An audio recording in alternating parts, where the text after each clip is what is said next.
அடுத்தபடியாக கடகராசி.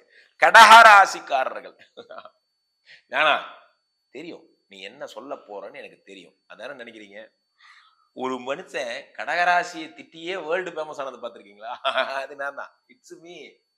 சோ கடகராசிக்காரங்கெல்லாம் சங்கம் வச்சு தமிழ் வளர்த்த மாதிரி சங்கம் வச்சு என்ன தேடிட்டு இருக்காங்க. நீ மட்டும் அவனை என் கையில கிடைச்ச. காரணம் அவ்வளவு மோசமா இருக்கு. என்ன இந்த 8ல சனி 10ல குரு. அப்போ கடகராசிக்காரர்கள் தைரியமா கீழே கமெண்ட்ல போடுங்க. சேலஞ்ச் பண்றேன். நான் எனக்கு வேலையில எந்த ப்ராப்ளமும் இல்லை, போடுங்க பார்ப்போம், நான் பதில் சொல்றேன். கடகராசிக்காரர்களுக்கு ஒரே பிரச்சனை, இருக்கிற வேலையும் போயிடும். அப்ப நம்ம என்ன செய்யணும்? கடகராசிக்கு நேரம் தவறாம வேலைக்கு வரணும். அட்டண்டன்ஸ் முக்கியம். மேனேஜரை வந்து ஃபோன் பண்ணி, என்ன சார் என்ன ஹலோ ஹலோ பொண்ணு வந்துட்டாரா? மேனேஜர் ஐயா வணக்கம் அப்படி கூப்பிடணும். சோசியல் மீடியால மோடியா லேடியா, மோடியே நேரம் வந்து கைது பண்ணி கூட்டு போயிடுவாரு. அப்போ நான் என்ன தாண்டா பண்ணும்? வாயை மட்டும் கம்முன்னு. அப்போ கடகராசிக்காரர்கள் ஏதாவது ஒன்றாவது நல்லது சொல்லுப்பா. ஒரே ஒரு நல்லது சொல்றேன். வாரா கடன்கள் யார்ட்டாவது கொடுத்துருந்தீங்கன்னா வசூல் ஆகும். இஎஸ்ஐ பிஎஃப் ஏதாவது உங்களுக்கு கம்பெனில இருந்து வர வேண்டியது இருந்தா வரும். அவ்வளவுதான். மற்றபடி நீங்க என்ன ஐம்புலன்களும் உங்கள் கண்ட்ரோலில் அடக்கி கொண்டு அமைதியாக இருக்க வேண்டும். கடகராசிக்காரர்களுக்கு மேவரிக்கும் தான், ரொம்பலாம் கிடையாது. மேவரிக்கும். மேக்கப்புறம் நம்ம இருக்கான் சிம்மராசிக்காரன் இருக்கான், அவன் தள்ள கையை மாத்தி விட்டு வடிவேல் ஒரு படத்துல அந்த மொட்டை அந்த கான்செப்ட் மாதிரி நீ பட்டு போயிட்ட. கடகராசிக்காரர்களுக்கு 100க்கு -10. அடங்கப்பா, மைனஸ்ல போகுதா? சரி, அடுத்தபடியாக சிம்மம் ராசினியர்கள். அடுத்ததாக சிம்ம ராசிக்காரர்கள் 2ல கேது 8ல ராகு. பாம்பு மாதிரி இருக்கும் பேச்சு. சார் பாம்பு என்னைக்காவது பேசியிருக்கா சார்? கரெக்ட் தான் அப்படி சொல்லுவாங்க, நான் சொல்றேன். ஸோ இப்போ 2 கேது இருந்தா, சார் இந்த வேலை நமக்கு வேணாம் சார் அப்படின்னு மேனேஜர்கிட்ட சொல்ல போயிருப்பீங்க. அவர் என்ன புரிஞ்சுக்குவாரு? அப்படியா உனக்கு வேலை வேணாமா, சரி ஓகேன்னு அனுப்பி விட்டுருவாரு. யோ இந்த வேலை வேணான்னு சொன்னேன், நான் பார்க்குற வேலை வேணான்னு சொல்லலை. அந்த மாதிரி ஸோ ஜாக்கிரதையா பேசணும். ஆனா பெரிய பெரிய வெற்றிகள் எல்லாம் நிறைவேறும். உங்களுடைய நீண்ட கால கனவுகள் எல்லாம் நிறைவேறும். யூடியூப் ஆரம்பிக்கலாம்னு நினைச்சா சாதாரணமா இருந்திருப்பீங்க, சினிமாவே ஆரம்பிப்பீங்க. அந்த மாதிரி சிம்மராசிக்காரர்களுக்கு 7ல சனி ஆட்சி. காதல், ஒரு காதல் வந்துச்சோ. குருஜி சந்தோஷமா பாட்டா பாடுறீங்க, அவன் இங்க பிச்சை எடுத்துட்டு இருக்கான். கண்டிப்பா அப்படிதான். காரணம் என்னன்னா, உங்களுக்கு 9ல வந்த குரு வக்ரமாயிட்டார் நீங்க பண்ணது. அவர் யார் சார் வக்ரமா சொன்னது? ஒழுங்கா 1 இயர் உட்காந்து பலன் கொடுத்துட்டு போக வேண்டியதுதானே. அவரை தான் போய் கேட்கணும். அவர் இத்தனை நாள் எல்டிஏல போயிருந்தார். இப்ப டிசம்பர் 31 தான் வேலையில திரும்ப ஜாயின் பண்றாரு. வக்ர நிவர்த்தி அடைகிறார். அப்போ டிசம்பர் 31க்கு அப்புறம் அடுத்து இருக்கிற 6 மாசமும் பிளஸ் பண்ணுவாரா? ஒழுங்கா சேர்த்து வச்சு பண்ண சொல்லு. 6 மாசம் என்ன கஷ்டப்படுத்துறதுக்கும் சேர்த்து வச்சு பண்ணுவார். கவலைப்படாதீங்க. ஜனவரி 1க்கு அப்புறம் உங்களுக்கு அப்படியே சந்தோஷம் பொங்குதே. அந்த மாதிரி ஜாலியா இருக்க போறீங்க.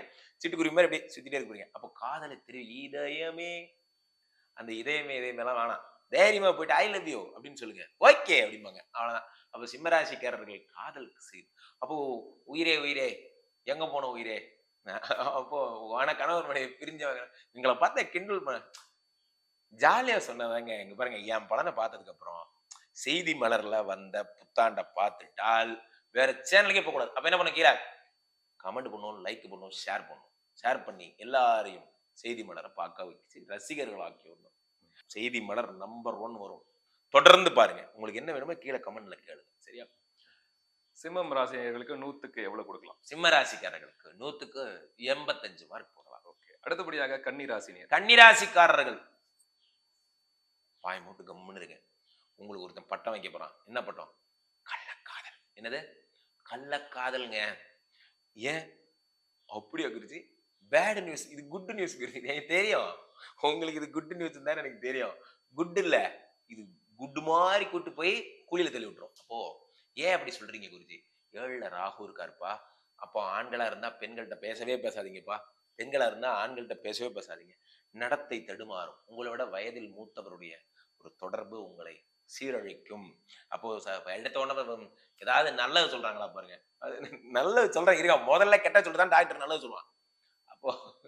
அப்போ கன்னியாராசிக்காரர்களுக்கு 6ல் சனி ஆட்சி என்பதால் அசோக் டைரியில் எழுதி வச்சுக்கோ.